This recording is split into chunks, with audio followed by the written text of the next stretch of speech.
क्या आपको पता है कि जब हम अपने दोनों हाथों को जोड़कर एक मुट्ठी बनाते हैं तो उसका जो साइज बनता है वो हमारे दिमाग के बराबर होता है।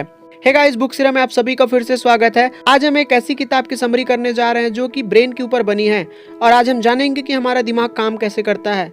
इस बुक के ऑथर है मिस्टर जॉन मेडिना, जिन्होंने ब्रेन के 12 रूल दिए हैं जिनको समझकर कोई भी व्यक्ति अपने ब्रेन को डेवलप कर सकता है और उसे कंट्रोल कर सकता है। तो चलिए जानते हैं कि वो 12 रूल कौन से हैं। Rule number 1, exercise boost your brain power. Exercise हमारे दिमाग की ताकत को बढ़ाता है। ऑथर कहते हैं कि हमारा दिमाग एक दिन में लगभग 20 किलोमीटर तक चलने के लिए बना है। रिसर्चर्स ने 2 तरीके से पॉपुलेशन पर एक रिसर्च की जो एक दूसरे से बिल्कुल अलग लाइफस्टाइल जीते थे। ग्रुप ए में वो लोग थे जो डेली एक्सरसाइज करते थे और काफी एक्टिव रहते थे, और वहीं ग्रुप बी में ऐसे लोग थे जो एक्टिव नहीं थे, ना ही एक्सरसाइज करते थे। तब रिसर्चर्स ने पाया कि ग्रुप ए का कॉग्निटिव स्कोर ज्यादा था ग्रुप बी के मुकाबले। ऑथर कहते हैं कि अगर हम दिन में 20 से 30 मिनट एक्सरसाइज करें तो हमारे दिमाग के सोचने के तरीके को बढ़ा सकते हैं, क्योंकि एक्सरसाइज ब्रेन में ब्लड पहुंचाती है और फिर वो ब्लड एनर्जी ग्लूकोज की मदद से ब्रेन के टॉक्सिक सेल्स को खत्म करती है, ताकि ऑक्सीजन का फ्लो हमारे ब्रेन से ब्रेन फॉग और थिंकिंग ब्लॉक को क्लियर कर सके। साथ ही ब्रेन में ज्यादा न्यूरॉन्स पहुंच सके और वो न्यूरॉन्स हमारी क्रिएटिविटी और शार्पनेस को बढ़ा सके। Rule number 2, survival. इंसानों का दिमाग एक सर्वाइवल ऑर्गन है जो समय के साथ इवॉल्व हुआ है। ऑथर कहते हैं कि हमारे विकसित होने के साथ साथ ही हमारा दिमाग या सोचने का तरीका विकसित हुआ है। भले ही हम इस दुनिया में सबसे पावरफुल स्पेसीज ना हो, पर हमने समय के साथ सबसे स्ट्रॉन्ग ब्रेन डेवलप किया है, जो सर्वाइवल का एक बहुत बड़ा रीजन है। हमारा लोगों के साथ रिश्ता रखना, किसी काम के लिए संघर्ष करना या जिंदा रहने के लिए जरूरी रूटीन फॉलो करना हजारों सालों से हमारे लिए सर्वाइवल स्ट्रेटेजी रही है, ताकि हम सर्वाइव कर सके और हमारी नेक्स्ट जनरेशन आ सके। Rule number 3, sleep well think well. अच्छी नींद हमारी सोच को सही और प्रोडक्टिविटी को बढ़ाता है। डॉक्टर मेडिना कहते हैं कि हमारा ब्रेन सोने के दौरान भी रेस्ट नहीं कर रहा होता है। जब हम दोपहर में सो रहे होते हैं तो हमारे दिमाग में बायोकेमिकल्स के बीच वॉर चल रहा होता है, जिसमें एक तरफ जगे रहने की कोशिश होती है और दूसरी तरफ सोने की कोशिश होती रहती है। तो आपका भी अगर दोपहर में सोने का मन करता हो तो ये कॉमन है, और ऐसे में थोड़ी देर की झपकी ले लेनी चाहिए। इस समय हमारा दिमाग दिन भर की एक्टिविटी और इन्फॉर्मेशन को प्रोसेस और लर्न कर रहा होता है, इसलिए एक प्रोडक्टिव माइंड के लिए सही नींद लेना जरूरी है। Rule number 4, stressed brain don't learn the same way. हमेशा चिंता करना हमारी लर्निंग एबिलिटी और दिमाग दोनों को डैमेज करता है। ज्यादा चिंता करना हमारी ब्लड वेसल्स को डैमेज करता है और इससे हार्ट अटैक आने की संभावना भी बनती है। अगर आपके घर का माहौल सही नहीं है या फिर आप किसी दूसरे रीजन से चिंता में हैं, तो इसका असर आपको आपके क्लास या जॉब टाइम में दिख सकता है। और जब ये स्ट्रेस बड़ी वजह या लंबे समय तक चलने लगे तो इसके कारण हमारे सक्सेस होने के चांसेस भी कम होने लगते हैं, क्योंकि हमारा ब्रेन सिर्फ 30 सेकंड तक चलने वाले स्ट्रेस को निपटने के लिए बना है, ज्यादा समय तक चलने वाले स्ट्रेस के लिए नहीं। Rule number 5, every brain is wired differently. हर दिमाग डिफरेंटली वायर्ड होता है। हमें स्कूल में सिखाया जाता है कि हम सभी का ब्रेन एक जैसा होता है, पर यह सच नहीं है। काफी रिसर्च के बाद साइंटिस्ट ने पता लगाया कि हर इंसान की दिमाग की वायरिंग अलग अलग होती है। यहाँ तक कि 2 जुड़वा भाई का भी दिमाग अलग अलग प्रोग्राम होता है। आपने कभी केयर किया होगा कि अगर हम किसी प्रोडक्ट को अमेज़न या किसी दूसरे प्लेटफॉर्म पर सर्च करते हैं तो फिर वो प्रोडक्ट हमारे सारे सोशल मीडिया प्लेटफॉर्म पर दिखने लगता है। ऐसा इसलिए होता है क्योंकि हर कस्टमर, जॉब पर्सन या किसी स्टूडेंट का ब्रेन डिफरेंटली वायर्ड होता है, जिस वजह से बड़े बिजनेसेस जैसे फ्लिपकार्ट या अमेज़न वर्ल्ड वाइड करोड़ों लोगों की इन्फॉर्मेशन और इंटरेस्ट जानकर सक्सेसफुल कंपनी बनी है। Rule number 6, we don't pay attention to boring things. हम इंसान बोरिंग चीजों पर ध्यान नहीं देते। आपके साथ ऐसा कितनी बार हुआ है कि किसी चीज को देख रहे होते हैं और उसे 10 मिनट से ज्यादा झेल पाना हमारे लिए इम्पॉसिबल सा हो जाता है और उससे ऊब कर हम कहीं निकल जाते हैं।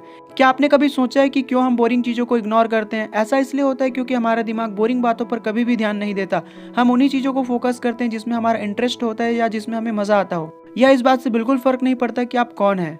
हमारा दिमाग मल्टीटास्किंग के लिए नहीं बना है। एक समय पर एक ही काम को ज्यादा अच्छे से किया जा सकता है, पर स्कूल में मल्टीटास्किंग दिया जाता है। मल्टीटास्किंग हमारे दिमाग की प्रोडक्टिविटी को कम करता है, इसलिए एक समय पर एक ही काम को करना चाहिए। Rule number 7, repeat to remember. हमें कुछ भी चीज सीखने के लिए या याद रखने के लिए इन्फॉर्मेशन को रिपीट करना चाहिए। अगर आपको किसी चीज को लंबे समय तक याद रखना है तो आप चाहे तो अपने लिए एक विजन बोर्ड बना सकते हैं और इसमें सारी चीजों को लिखकर रोज देख सकते हैं। इससे आपका फोकस बना रहेगा, क्योंकि हमारा ब्रेन कुछ इंपॉर्टेंट इन्फॉर्मेशन को याद रखता है, फिर बाकी चीजों को इरेज कर देता है। अगर आपको किसी चीज को याद रखना है तो बार बार उसे रिपीट कर सकते हैं, या किसी चीज को सीखकर उसमें बेस्ट बनना चाहते हैं तो आप उस चीज को हर कुछ देर बाद रिपीट कर सकते हैं, जिससे आपका फोकस लेवल बना रहेगा और उन चीजों पर ध्यान रहेगा।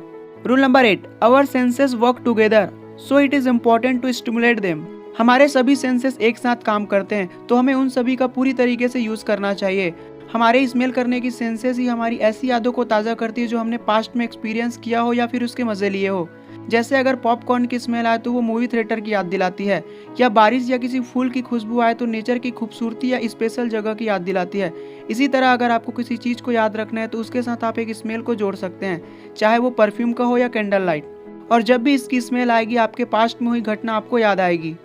Rule number 9, vision Trump's all other senses. हमारे देखने की सेंसेस हमारी सभी सेंसेस से ज़्यादा होती है। साइंस ने भी इस बात को पहले ही प्रूव कर दिया है कि जिन चीज़ों को हम विजुअली देखते हैं उसे हम लिखने और पढ़ने के कंपेयर में ज़्यादा लंबे समय तक याद रख सकते हैं। अगर आप किसी भी पर्सन की बायोग्राफी पढ़ेंगे या सुनेंगे तो शायद आप उसे कुछ दिन बाद भूल जाएंगे, पर अगर वही बायोग्राफी आपको किसी मूवी या विजुअल तरीके से दिखाया जाए तो वो आपको लंबे समय तक याद रहेगा, क्योंकि हमारा माइंड विजुअल कॉन्सेप्ट को जल्दी एक्सेप्ट करता है। इसी वजह से अगर हम एक बार कोई मूवी देख ले तो उसे लंबे समय तक याद रखते हैं और उसका एक एक कॉन्सेप्ट हमें याद रहता है। Rule number 10, music can make our brain smarter. Music सुनना हमको स्मार्ट बना सकता है। डॉक्टर मेडिना की वाइफ एक क्लासिकल म्यूजिशियन व कंपोजर रह चुकी है, और उन जैसी काफ़ी म्यूजिशियन को ऑब्जर्व करने के बाद ऑथर ने जाना कि म्यूजिक हमारी पर्सनालिटी को शो करता है और म्यूजिक हमारी माइंड और कैलकुलेशन को शार्प करता है। म्यूजिक हमारी मेमोरी को शार्प करता है तथा मूड को ठीक करने में हमारी काफ़ी हेल्प करता है। म्यूजिक कंपोज करना हमारी रीडिंग एबिलिटी और ऑब्जर्वेशन स्ट्रॉन्ग बनाता है, और ये एज टू एज तथा पर्सनालिटी के ऊपर डिपेंड करता है। Rule number 11, male and female brains are different. Male और फीमेल का दिमाग एक दूसरे से डिफरेंट होता है। एक बार रिसर्चर्स ने एक फीमेल और एक मेल को एक हॉरर मूवी दिखाई और पाया गया कि मेल के ब्रेन का राइट हिस्सा काम कर रहा था और लेफ्ट हिस्सा शांत था। वही फीमेल का लेफ्ट हिस्सा काम कर रहा था और राइट हिस्सा शांत था, जिससे उन्हें पता चला कि मेल और फीमेल का काम करने का तरीका, सोचने का तरीका और एक्शन लेने का तरीका काफ़ी अलग होता है। और काफ़ी रिसर्च के बाद मेंटल हेल्थ प्रोफेशनल को पता चला कि फीमेल मेल से ज़्यादा डिप्रेस्ड और जल्दी नर्वस हो जाती है तथा काफ़ी एंजाइटी भी फील करती है, पर लड़के एंटी सोशल हो जाते हैं। मेल और फीमेल का इमोशन हैंडल करने का भी तरीका एक दूसरे से काफ़ी अलग होता है। Rule number 12, we are powerful and natural explorer. हम इंसान एक पावरफुल और नेचुरल एक्सप्लोरर हैं। हमेशा कुछ नया इन्वेंट करने का डिज़ायर हमारी यूनिकनेस को बताता है और यही एक क्रिएटिव पर्सन की पहचान होती है। पर ज़्यादातर हम अपनी क्लासेस या दिनचर्या वाली ट्रैप में फंसे रहते हैं, जबकि ह्यूमन कुछ नया सीखने के लिए और एक्सप्लोर करने के लिए बना है। हर एक इंसान बचपन में कितना क्यूरियस होता है किसी भी चीज़ को तोड़कर उसके बारे में जानने के लिए, लेकिन यही चीज़ उम्र बढ़ने के साथ कम हो जाती है। गूगल अपने एम्प्लॉय को हमेशा एटलीस्ट 20% टाइम देता है जिससे वो एक्सप्लोर कर सके, और इसी एक्सप्लोर की वजह से गूगल, जीमेल, न्यूज़ जैसे आइडिया का इन्वेंशन हुआ। तो हमें भी बच्चों की तरह कुछ डिफरेंट आइडिया पर एक्सप्लोर करना चाहिए, अपनी अपनी क्रिएटिविटी को बढ़ानी चाहिए, जिससे ग्रेट आइडिया आ सके और हमारी ब्रेन का ग्रोथ हो सके। Thank you so much guys, इतने पेशेंस के साथ इस वीडियो को देखने के लिए। उम्मीद है आपको यह वीडियो पसंद आई होगी, और अगर इसी तरीके की बेस्ट बुक की समरी आप इस चैनल पर चाहते हैं तो हमारे चैनल को सब्सक्राइब करें, और अगर आपको ये वीडियो अच्छी लगी तो वीडियो को लाइक और कमेंट करना ना भूलें। मिलते हैं नेक्स्ट वीडियो में।